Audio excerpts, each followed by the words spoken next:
Hi. So this is my 53rd day of my weight loss journey and taking my health back.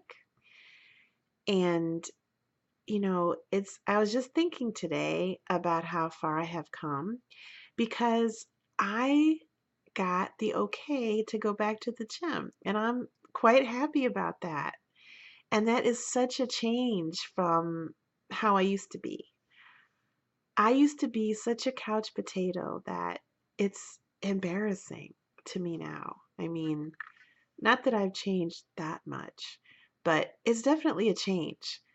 I used to be such a couch potato type that I would go to the store with my sister when she visited. She lives out of state. And I would be driving around and around looking for a parking spot. I could spend 5, 10 minutes doing that and just think nothing of it because I wanted to get it as close to the door as possible. In fact, my sister used to tease me about it. She would say, "You know what? You're not going to be happy until you find a parking spot in the display window." That's how bad it was. And I really come a long way from that. And there's a lot of factors in that. I still find it difficult to go. I don't want to go every day and have to push myself to go. But I changed from that to last year going to the gym at least 3 times a week, many times four. Sometimes I manage five, and a couple times even six for an entire year. So that is a huge accomplishment for me. I mean, huge. And I think that this is a similar story to a lot of people. How do we become those couch potatoes? How do we become so inactive? Because it's really natural for us to move. Well, there's a lot of different factors. Some of them are, psychological, some of them are physical. In my case, I think it was a mixture of both.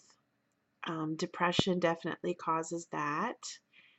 But I was in a serious car accident as a teenager, and it's very serious, and I didn't get any medical care at the time, because the family members I was with kind of have this old-fashioned notion that if you can walk and talk, you're okay, and you just walk it off. And I could barely walk. Really couldn't because my eyes were swollen shut from my head injury and my face injuries. And I couldn't move my arms. I couldn't brush my hair, brush my teeth, or feed myself. But I could sort of walk if somebody guided me, or I kind of moved just my elbow to pry my eye open. I'm not going to get into all that, but I broke a vertebrae. I got a very serious head injury. I partially dislocated both shoulders, partially tore both rotator cuffs. I got some serious injuries, soft tissue injuries in my wrists because I wasn't wearing a seatbelt. This was the 70s. And I know I'm dating myself, but I already been open that I'm 52 years old.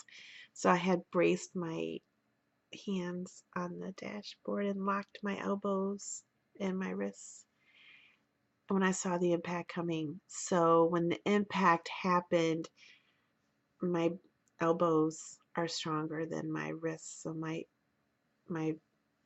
hands bent back quite a bit. I dislocated both shoulders partially and still hit the windshield anyway, hence my head injury.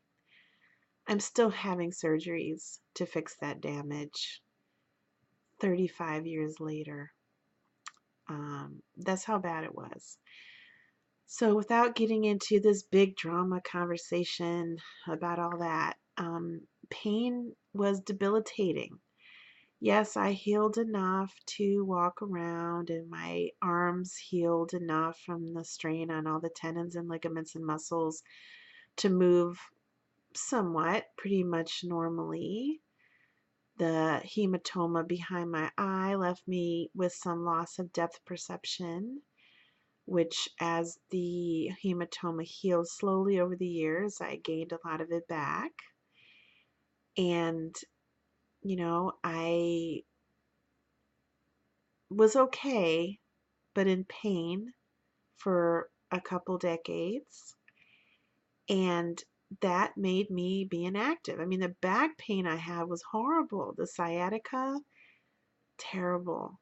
I mean, it's hard for me to get in and out of cars because that's a lot of strain on that part of my back. People used to tease me because I'd only go to places, fast food restaurants, because it had a drive-through. And it was for a reason because I had so much pain to move and I didn't know how to talk about it. I mean, who believes that a young person has pain like that?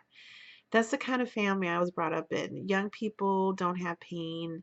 They're just complainers, they're just lazy complainers. And I'm not trying to throw my family of origin under the bus. They love me. They did the best they could with the way they were raised.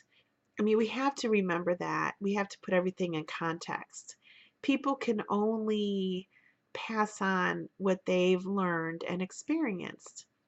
So, my parents are from another country where it's a very kind of live by the seat of your pants kind of existence. So, that was what they were raised with, that you take whatever adversity you have, whatever difficulties, and you pull yourself up by your bootstraps and make it work. But the reason why that wasn't very practical for my life was because they could do that in the context of how they were raised in their country, which was full of family and friends and cousins and aunts and uncles. I mean, they had so much support that pulling yourself up by your bootstraps meant getting some help with certain things at certain times, and they didn't suffer from as much depression when they were growing up because they had that family support. Well, they came here to the United States and left all of that family support and went into depression and did the best that they could, but it there were some places where they kind of fell short. So, as I said, without going into a big discussion of that, my pain wasn't taken very seriously. And because I seemed to heal on the outside, they assumed that I was completely healed. And if I didn't go to the gym and I wasn't active, it's because I was lazy and spoiled and had bad habits. So I internalized those things and I felt really bad about myself. I knew I had pain, but I didn't understand why everybody else seemed to be able to suck it up and keep going and I didn't. And it wasn't, I kind of lived like that, and the depression led to a lot of couch potato lifestyle choices of bad food and comforting myself with those things until I got older and my injured joints just couldn't hold up, over the years.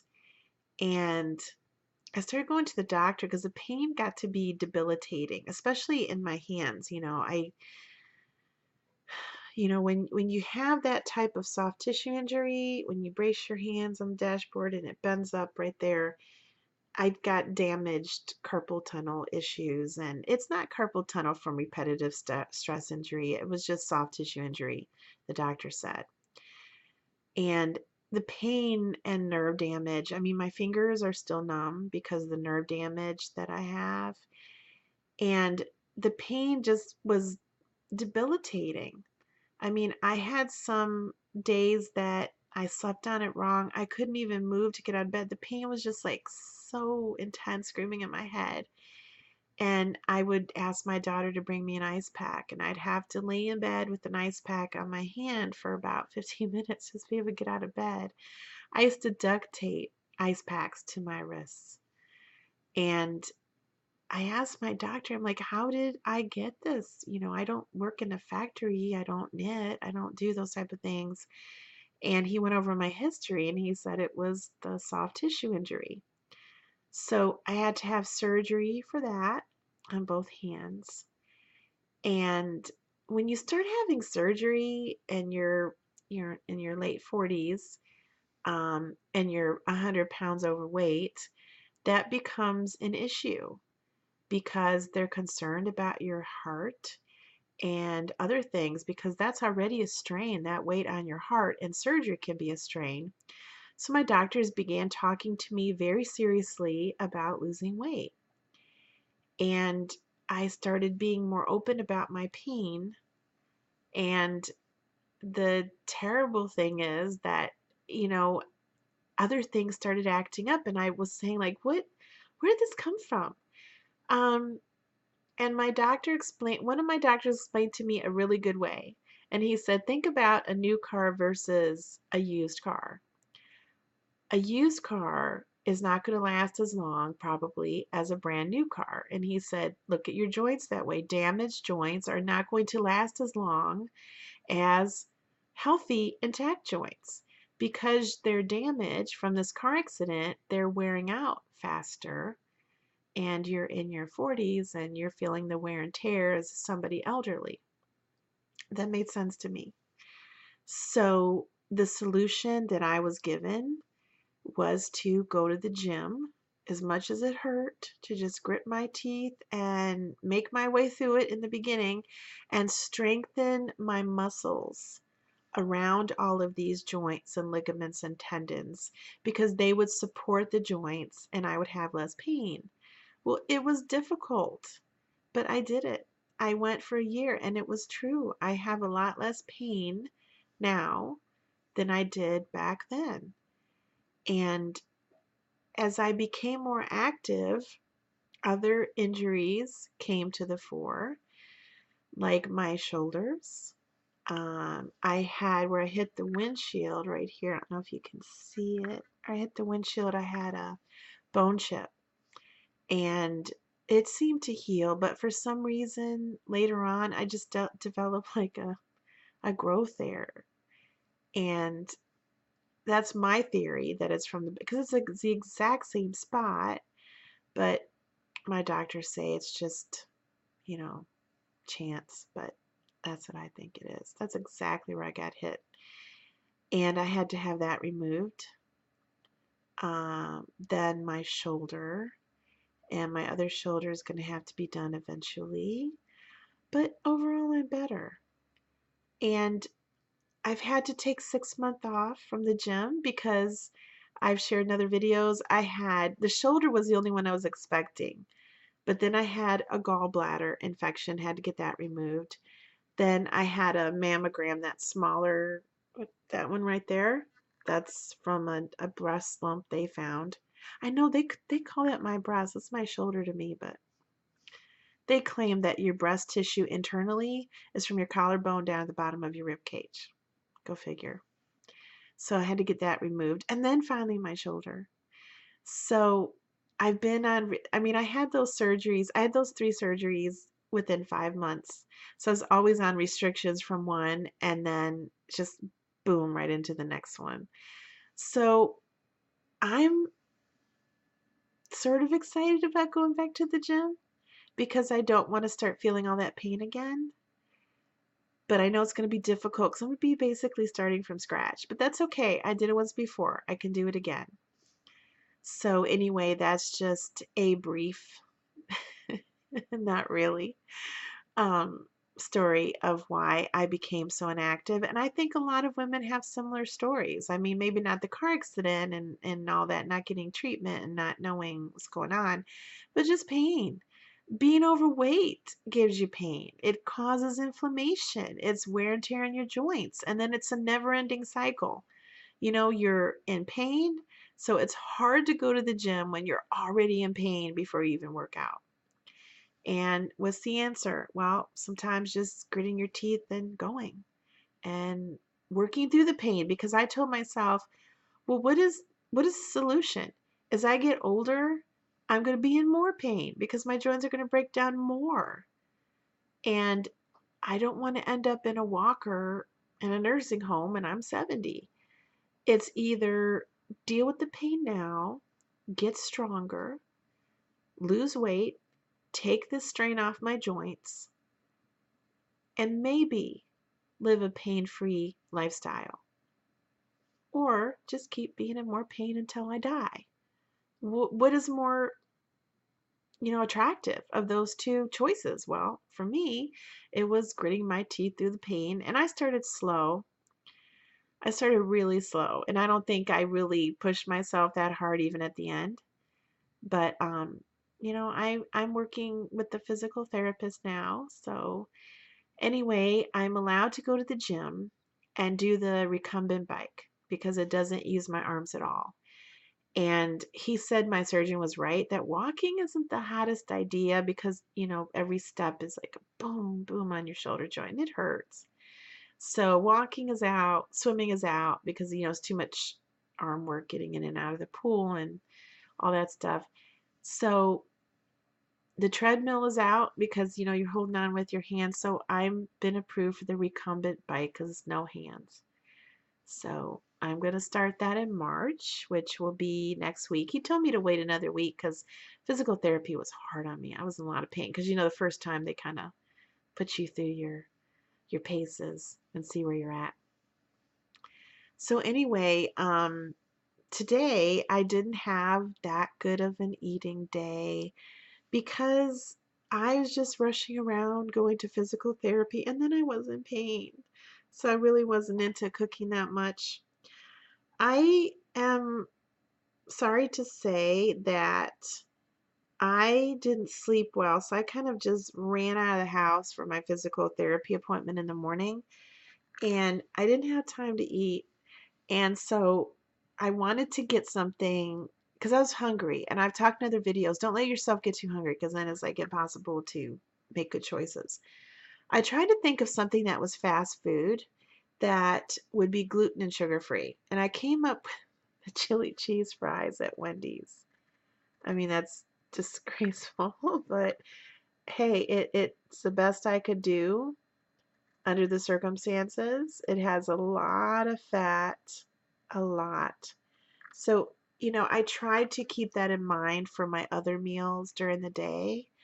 I really tried to keep a lid on the fat and especially the saturated fat. I didn't do that good, but I tried.